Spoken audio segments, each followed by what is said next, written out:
பிரியமானவர்களே, இயேசு கிறிஸ்துவின் நாமத்தில் உங்களை வாழ்த்துகிறேன்.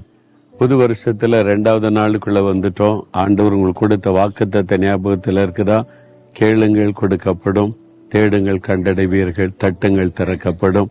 இயேசு சொன்ன அற்புதமான ஒரு வாக்குத்தத்த வார்த்தை. நீங்க கேட்டா பெற்றுக்கொள்ளுவீங்க.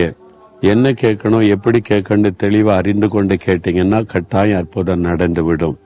அது சரி, இந்த இடம் புதுசா இருக்கு, எப்படி என்ன இடம்னு பாக்குறீங்களா?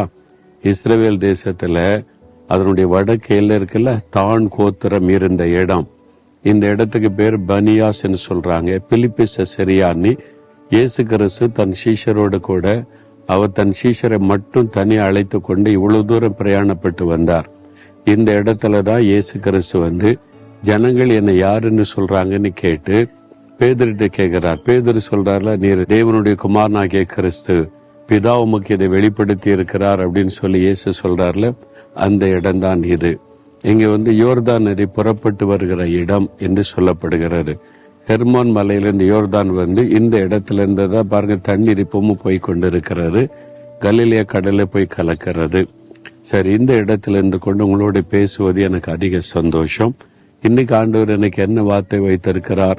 1 சாமுவேல் 1:17 நீ இஸ்ரவேலின் தேவனிடத்தில் கேட்ட உன் விண்ணப்பத்தின்படி அவர் உனக்கு கட்டளையிடுவாராக. ஏதோ ஒரு காரியத்துக்காக ஜெபிக்கிறீங்க தானே? அன்னாள் குழந்தை இல்லாதனால ரொம்ப உள்ளம் பாதிக்கப்பட்டு காயப்பட்ட உள்ளத்தோட தேவ சமூகத்தில் கண்ணீர் விட்டு அழுது மனம் கசந்து ஜெபம் பண்ணினாள். அந்த ஜெபம் கேட்கப்பட்டது.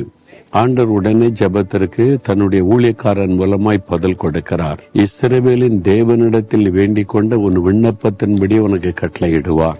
நீ ஏதோ ஒரு காரியத்துக்கு வேண்டிக் கொள்றீங்கல்ல, ஆண்டவர் கட்டளையிடுவார். கேளுங்கள் கொடுக்கப்படும் என்று சொன்ன இயேசு நீங்க கேட்கிற காரியத்தில் அற்புதம் செய்த மகிழ பண்ண போகிறார். அந்நாளை ஆண்டவர் கடாட்சித்தார். அது நிமித்தம் ஒரு குழந்தையை கொடுத்து, நான் தேவனிடத்தில் இந்த குழந்தைக்காக விண்ணப்பம் பண்ணினேன், ஆண்டவர் என் விண்ணப்பத்தின் சத்தத்தை கேட்டு குழந்தை தந்தருளினார் என்று தேவனை மகிமைப்படுத்தினாள்.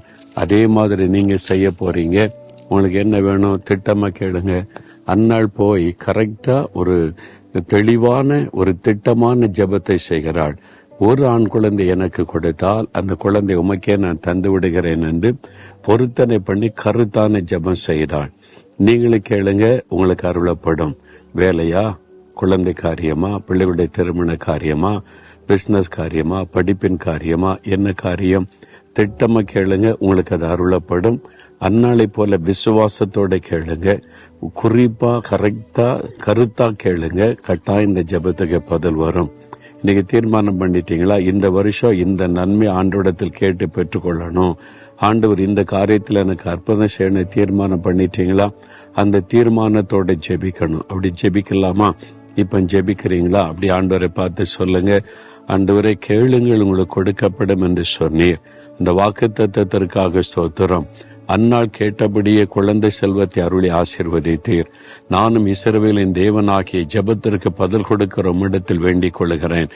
எனக்கு இந்த காரியத்துல உடனே ஒரு அற்புதம் செய்யும், நிந்தையை மாற்றும், தேவைகளை சந்தியும், வழிகளை திறந்தருளும், இந்த தடைகளை மாற்றும், ஒரு அற்புதம் செய்யும் என்று இந்த மகன் இந்த மகள் ஜெபிக்கிறாங்க. ஆண்டவரே, அந்த காரியத்துல கட்டாயம் இன்றைக்கு அற்புதம் செய்த மகிழ பண்ணும். இயேசு கிறிஸ்துவின் நாமத்தில் அவர்கள் பெற்றுக்கொள்கிறதற்காய் ஸ்தோத்திரம் ஸ்தோத்திரம். ஆமேன் ஆமேன்.